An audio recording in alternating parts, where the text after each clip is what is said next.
सभी को सुप्रभात, सभी को गुड मॉर्निंग। तो चलिए आज हम लोग फट से आज क्या मतलब अभी शाम को हम लोगों ने किया था वही आपका बीपीएससी पीजीटी होम साइंस का आंसर की हम लोगों ने देखी थी।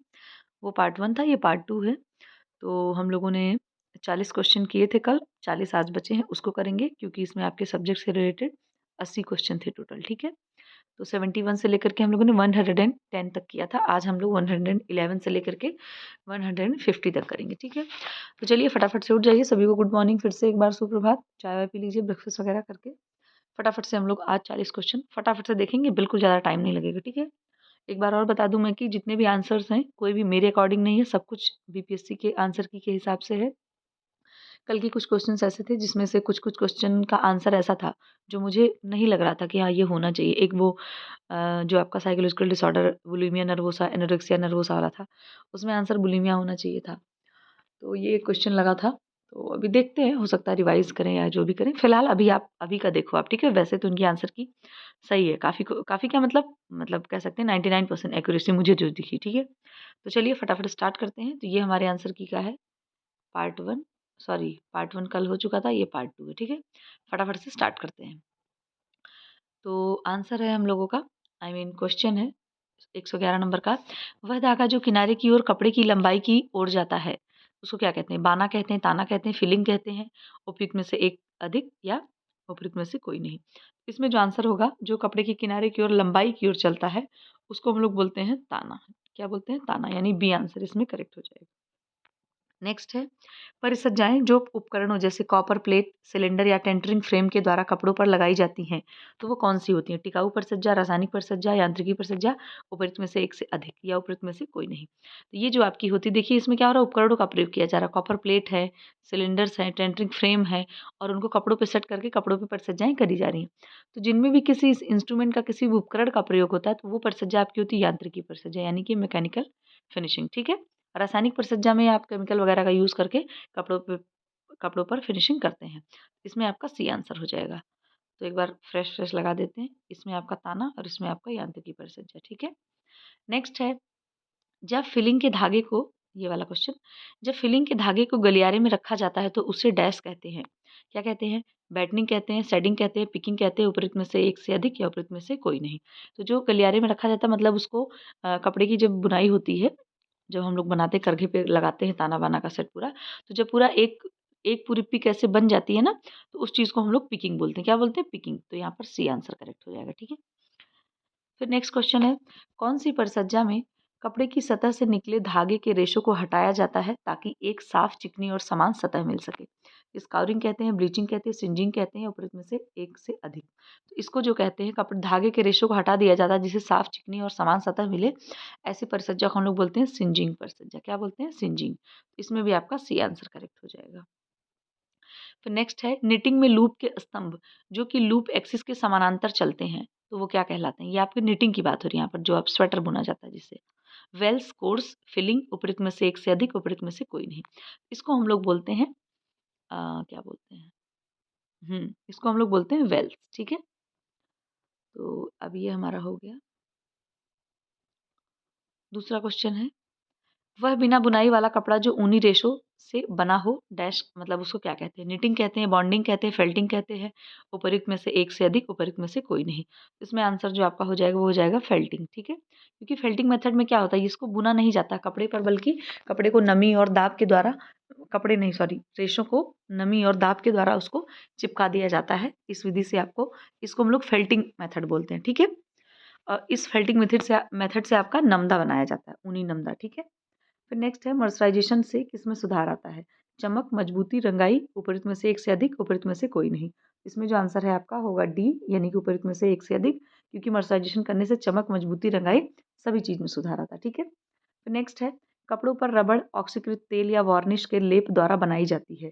जलरोधक परिसज्जा, अग्निरोधक परिसज्जा, मौत रोधक परिसज्जा, उपयुक्त में से अधिक या उपयुक्त में से कोई नहीं। तो जो रबड़ ऑक्सीकृत तेल, वार्निश ये सब चीज़ें लगाई जाती हैं, तो ये आपकी जो है क्या बोलते हैं, जल रोधक परिसज्जा, मतलब उस चीज़ में, उस वस्त्र में जल ना प्रवेश कर पाए, उसको जल को रोकने के लिए ये परिसज्जा बनाई जाती है। जल रोधक परिसज्जा कहते हैं उसको। फिर हमारा नेक्स्ट क्वेश्चन है, नेक्स्ट मतलब ये क्वेश्चन है, किसी रंजक के अणु में वह पदार्थ जो कि तीव्रता या चटकीलेपन को निर्धारित करता है, तो वो कौन सा ऑक्सोक्रोम है, क्रोमोफोर है, या ऑक्सिलरीज है, या उपयुक्त में से अधिक, या उपयुक्त में से कोई नहीं। इसमें जो आंसर करेक्ट होगा वो होगा आपका ऑक्सोक्रोम। क्या हो जाएगा? ऑक्सोक्रोम, ये आंसर करेक्ट होगा। फिर नेक्स्ट है इधर 122 नंबर, कपड़ों का भंडारण करने से पहले क्या पक्का करना चाहिए? मतलब जब आप कपड़े को रख रहे हो एक इस सीजन से दूसरे सीजन के लिए, कपड़े साफ और सूखे हों, दाग धब्बे हटा दिए गए हों, फटे हुए स्थानों की मरम्मत हो, उपयुक्त में से एक से अधिक।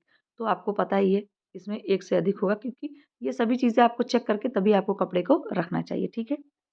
फिर नेक्स्ट है, कच्चे रेशे की नगाई को डैश कहते हैं? सॉल्यूशन रंगाई, स्टॉक रंगाई, रेशे की रंगाई, उपयुक्त में से अधिक रंगाई। तो इसमें जो आंसर दिया गया है इनके अकॉर्डिंग से, वो इन्होंने बताया उपयुक्त में से एक से अधिक, मतलब तीनों चीज़ें आप कह सकते हैं, ठीक है। फिर हमारा 123 का, वह तरीका जिसमें संपूर्ण बाल्यावस्था और किशोरावस्था में समय समय पर उन्हीं बच्चों की दोबारा जांच की जाती है। तो वो पार अनुभागीय विधि होती है, नैदानिक विधि होती है, अनुदैर्घ्य विधि होती है, उपरोक्त में से एक से अधिक। इसमें भी मुझे थोड़ा सा डाउट हुआ है, लेकिन जो इन्होंने बताया मैं वही आपको बताऊंगी।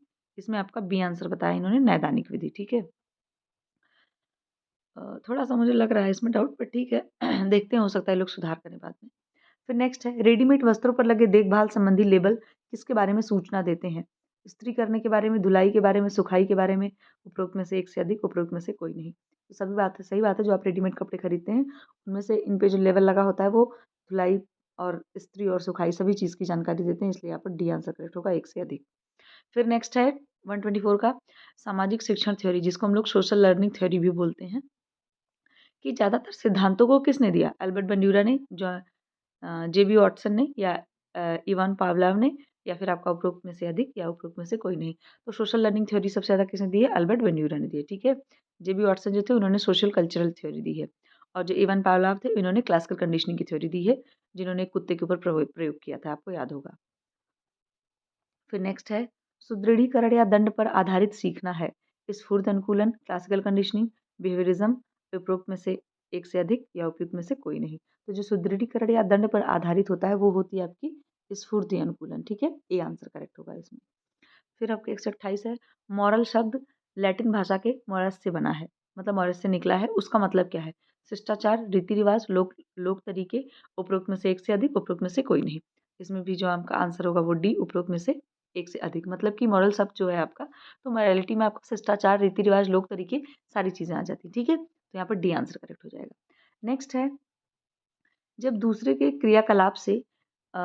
क्रियाकलापों से खुशी या मनोरंजन प्राप्त हो तो उसे कहते हैं, मतलब किसी और के कुछ करने से आपको खुशी मिल रही है या मनोरंजन हो रहा है आपका, कोई और करेगा तभी आपको होगा, तो ऐसे में क्या कहेंगे? सक्रिय खेल, निष्क्रिय खेल, मनोरंजन, उपयुक्त में से कोई, मतलब कोई नहीं, या उपयुक्त में से अधिक। तो इसको कहा जाएगा निष्क्रिय खेल, ठीक है, क्योंकि आप किसी और के कहने की वजह से आपका जो मनोरंजन हो रहा है या आपका क्रियाकलाप प्रभावित हो रहा है, इस वजह से इसको यहाँ पर हम लोग क्या कहेंगे? निष्क्रिय खेल कहेंगे। फिर नेक्स्ट है, विस्तार के दर्शन की क्या सच्चाई है? लोग महानतम साधन है, यह सहयोगात्मक प्रयास है, इसकी नींव लोकतंत्र में है, उपयुक्त में से अधिक, उपयुक्त में से कोई नहीं। इसका आंसर भी आपका होगा डी, उपयुक्त में से अधिक, ठीक है। चलिए, फिर है, व्यक्तित्व के नमूने को क्या निर्धारित करता है? आत्म अवधारणा, लक्षण या खासियत, व्यक्तिकता, या उपयुक्त में से अधिक, या उपयुक्त में से कोई नहीं। इसका भी आंसर होगा आपका डी, मतलब उपयुक्त उपयुक्त में से अधिक, ठीक है, क्योंकि आत्म अवधारणा भी मैटर करती है, आपकी खासियत क्या, आपकी पर्सनैलिटी, वो भी मैटर करता है, और व्यक्तिकता मतलब व्यक्तिगत तौर पर आप कैसे, ये चीज़ भी मैटर करती है। फिर नेक्स्ट है, विस्तार का मुख्य उद्देश्य यह है कि लोगों को शिक्षा के माध्यम से डैश विकास हो, आर्थिक, सामाजिक, सांस्कृतिक, उपयुक्त में से एक से अधिक, या उपयुक्त में से कोई नहीं। इसका आंसर भी उपयुक्त में से एक से अधिक होगा, ठीक है, डी आंसर यहाँ भी करेक्ट होगा, डी आंसर यहाँ भी करेक्ट होगा। फिर नेक्स्ट है, किस पर विस्तार शिक्षण की विधि निर्भर करती है? श्रोताओं की संख्या पर, लक्षित श्रोताओं का स्थान, या समय उपलब्ध, उपयुक्त में से एक से अधिक, उपयुक्त में से कोई नहीं, ठीक है। इसमें जो आंसर होगा वो भी होगा आपका डी, यानी उपयुक्त से अधिक, क्योंकि जो विस्तार शिक्षण की मतलब एक्सटेंशन टीचिंग मेथड का जो आपका किया जाता है विस्तार शिक्षण, उसमें सभी चीज़ें मैटर करेंगी। श्रोताओं की संख्या कितनी है, और जितने आपके टारगेट ग्रुप है उनका स्थान कहाँ है, कितना है स्थान, कैसा है, और समय क्या है, समय की उपलब्धता कितनी है, ठीक है। फिर आते हैं 135 पे, ध्वनि और दृश्य के माध्यम से संदेशों को प्रभावशाली तरीके से संचार करने के अनुदेशात्मक उपकरण हैं। श्रव्य सहायक सामग्री, दृश्य श्रव्य सहायक सामग्री, या दृश्य सहायक सामग्री, उपयुक्त में से अधिक या उपयुक्त में से कोई नहीं। सभी को पता है कि ऑडियो विजुअल एड्स जो होते हैं वो ज़्यादा इफेक्टिव माने जाते हैं। तो यहाँ पर बी आंसर करेक्ट हो जाएगा। फिर हमारा नेक्स्ट है, विधि प्रदर्शन एक है डैश विस्तार शिक्षण तरीका। समूह समूह को शिक्षित करने का या व्यक्तिगत या व्यापक, उपयुक्त में से अधिक या उपयुक्त में से कोई नहीं। तो ये क्या जो विधि प्रदर्शन होती है उसमें आप क्या कर पाते हैं, एक ग्रुप को सिखाते हैं, क्या करते हैं, किसी ग्रुप को आप ट्रेनिंग देते हैं। ठीक है, यहाँ पर ए आंसर करेक्ट होगा। फिर है आपका 136 वाला, ग्रामीण क्षेत्र में जहाँ बिजली कटना आम है वहाँ कौन सा श्रव्य दृश्य तरीका सबसे सफल होगा। मतलब कि जहाँ पर आपको कोई चीज़ दिखानी है दृश्य श्रव्य साधन का यूज़ करके, लेकिन वहाँ पर बिजली कट जाना बहुत आम बात है, तो वहाँ पर आप कौन सा तरीका सबसे सफल माना जाएगा। मोशन पिक्चर, वीडियो, कठपुतली शो, उपयुक्त में से एक से अधिक, उपयुक्त में से कोई नहीं। तो यहाँ पर होगा सी आंसर आपका कठपुतली शो, क्योंकि कठपुतली चलाने के लिए आपको किसी बिजली की आवश्यकता नहीं है। ठीक है, अदरवाइज अगर आप मोशन पिक्चर दिखा रहे हैं, वीडियो चला रहे हैं, सिनेमा चला रहे हैं, है ना, वीसीआर वगैरह दिखा रहे हैं, तो वहाँ पर बिजली की ज़रूरत होगी और बिजली कटेगी तो आपका कम्युनिकेशन जो है वो बाधित होगा। ठीक है, इस वजह से कठपुतली पे जाएंगे। फिर हमारा नेक्स्ट क्वेश्चन है कि लीफलेट, फोल्डर, बुलेटिन, न्यूज़लेटर और जर्नल और मैगजीन डैश तक पहुंचने के तरीके हैं। व्यक्तिगत दर्शक, लोगों के समूह, जनता, उपयुक्त में से एक से अधिक या उपयुक्त में से कोई नहीं। तो लीफलेट, फोल्डर, ये सभी चीज़ों में, मैगजीन, क्या करेंगे आप, इनके पहुंचने के तरीके क्या हैं, मतलब अ, किसको किसको ये सब पहुंचाने, मतलब कोई न्यूज़ पहुंचानी है अगर, तो ये किसको पहुंचाने के तरीके हैं, तो वो होगा आपका पब्लिक, यानी कि जनता। जनता को इतने सारे, मतलब एक जानकारी पहुंचाने के लिए ये सारे जो आपके ये क्या बोलते हैं, और ये ऑडियो विजुअल एड्स हैं, ये वो आपके काम आएंगे। ठीक है, जनता तक पहुंचाने के तरीके हैं। फिर है 137 आपका, संस्कृति में अंतर्निहित संचार प्रणाली है और भारत में ग्रामीण एक सेकंड, हाँ, भारत में ग्रामीण सामाजिक वातावरण का सामान्य हिस्सा है। संचार मीडिया, लोक मीडिया, ड्रामा, उपयुक्त में से एक से अधिक। तो जो आपकी संस्कृति में अंतर्निहित संचार प्रणाली है, ये जो आपकी होगी वो होगी आपकी लोक मीडिया। ठीक है, सामान्य हिस्सा किसका है, ग्रामीण सामाजिक वातावरण का, लोक मीडिया का। फिर नेक्स्ट क्वेश्चन है, अरस्तु के अनुसार संचार सामग्री है बोली यानी कि स्पीकर, श्रोता यानी ऑडियंस, और नहीं, बोली तो आपको कुछ और होगा, वक्ता यानी स्पीकर, और क्या बोलते हैं, हाँ, बोली आपका स्पीच हो जाएगा, श्रोता ऑडियंस हो जाएगा, वक्ता आपका स्पीकर हो जाएगा। इसीलिए इसमें क्या बोलते हैं, अरस्तु के संचार मॉडल में ऐसे याद रखना चाहिए, स्पीकर, स्पीच, ऑडियंस। इसमें आपका जो आंसर होगा वो होगा एक से अधिक, डी आंसर करेक्ट होगा। ठीक है, फिर हमारा 138 है, ग्रामीण समाजशास्त्र में शामिल है मानवीय संबंधों का विज्ञान, समाज का विज्ञान, ग्रामीण परिस्थितियों में मानवीय संबंध, उपयुक्त में से एक से अधिक, उपयुक्त में से कोई नहीं।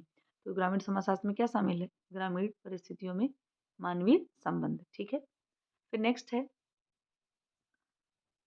छोटे एकल परिवार, गैर कृषि, जहां अच्छी तरह विकसित बुनियादी ढांचा है, बड़े और जटिल संस्थान, किसकी विशेषताएं हैं, शहरी समाज की, ग्रामीण समाज की, मेट्रोपॉलिटन समाज की, उपयुक्त में से एक से अधिक। तो ये जो विशेषता है आपकी गैर कृषि, जहाँ कृषि नहीं होती है और जहाँ पर अच्छी तरह की सारी चीज़ें डेवलप्ड हैं, बड़े और जटिल संस्थान, किसकी विशेषता, वहाँ बड़े बड़े ऑर्गेनाइजेशन, इंस्टीट्यूशंस हैं। तो ये जो समस्या, मतलब समस्या कह रही हूँ, ये जो विशेषता है वो है आपकी शहरी समाज की। ठीक है, फिर आपका 142 क्वेश्चन है, पारिवारिक अभिविन्यास वह है जो एक व्यक्ति बच्चे होने पर बनाता है, जिस परिवार में व्यक्ति का जन्म हो, जो एक व्यक्ति बच्चे गोद लेने पर बनाता हो, उपयुक्त में से एक से अधिक, उपयुक्त में से एक कोई नहीं। तो इसमें आंसर होगा आपका जिस परिवार में व्यक्ति का जन्म होता है। ठीक है, फिर नेक्स्ट क्वेश्चन है, जब नेता का विशिष्ट ज्ञान और समाज में उनके कार्य से उनकी पहचान हो तो उन्हें कहते हैं विचारवान नेता, कार्य उपयोगी नेता, धार्मिक नेता, उपयुक्त में से कोई नहीं या उपयुक्त में से एक से अधिक।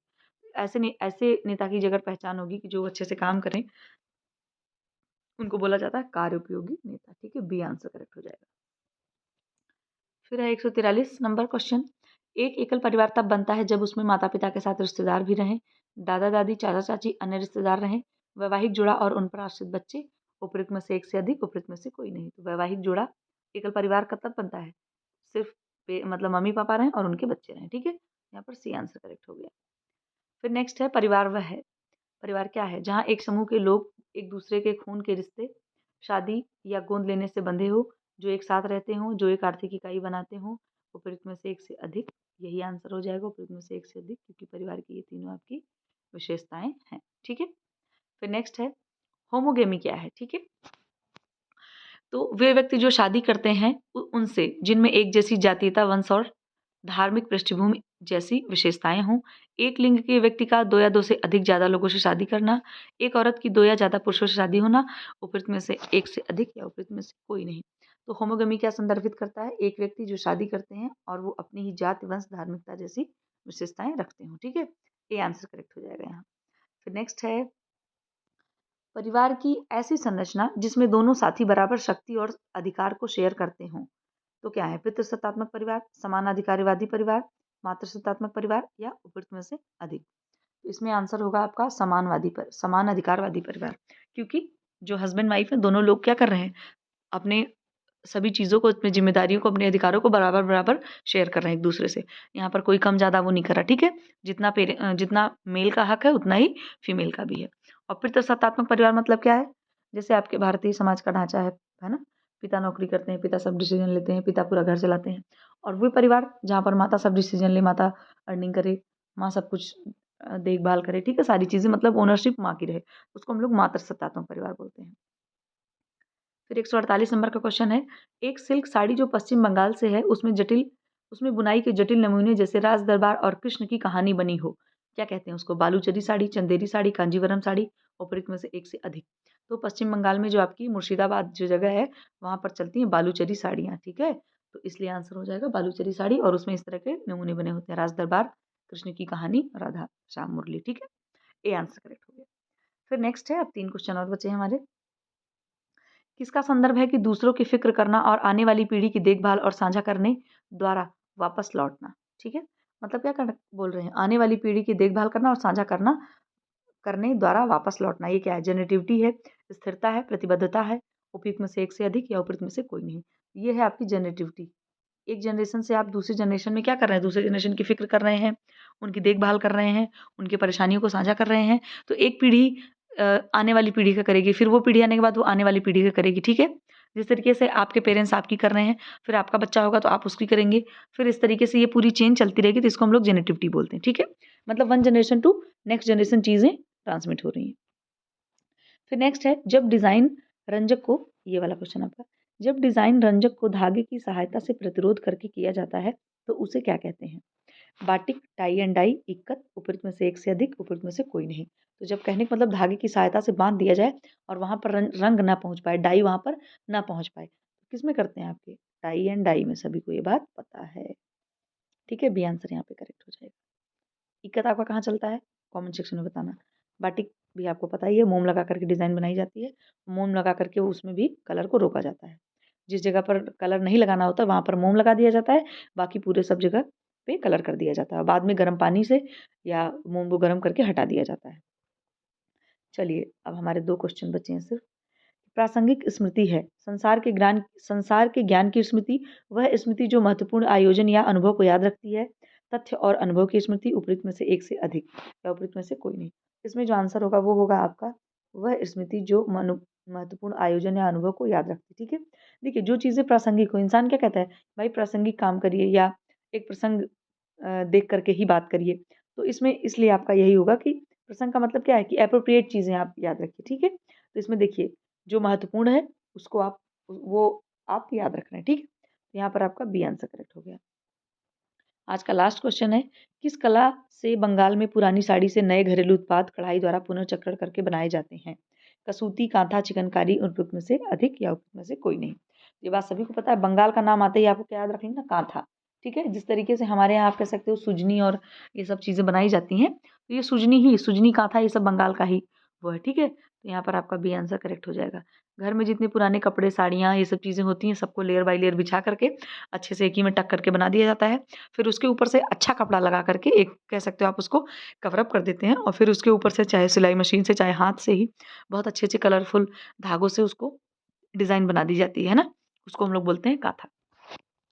चलिए, अब आज हमारे पास इतना ही, मतलब इतना क्वेश्चन क्या, पूरे आपके ये 80 क्वेश्चन थे। कितने थे? 80 क्वेश्चन थे। ठीक है, और ये आपका क्वेश्चन क्या था? पेपर बीपीएससी का पीजीटी का एग्जाम था। ठीक है, तो आप लोग इसमें देखना और बताना कि कितने क्वेश्चन सही हुए। कल 40 कराया था, उसमें भी आप लोग बताना कितने आपके सही हुए, और इसमें भी आप लोग बताना कि कितने सही हुए। अगर किसी के बहुत कम क्वेश्चन सही हो रहे हैं, मान लीजिए उसके 40 में से 20 क्वेश्चन सही हो रहे हैं, तो बिल्कुल भी परेशान होने की ज़रूरत नहीं है। अभी आपके पास बहुत समय है। मैंने आपको बोला जितनी गलतियाँ करनी यहीं पे कर लीजिए, ठीक है? बाकी आप लोग बताना कि आउट ऑफ 80 आपके कितने सही हो रहे हैं, ठीक है? 50 हो रहे हैं, 40 हो रहे हैं, 30 हो रहे हैं, कितने हो रहे हैं आप लोग बताइएगा थोड़ा, ठीक है? चलिए मिलते हैं दूसरी वीडियो में। Bye bye, take care, have a good day.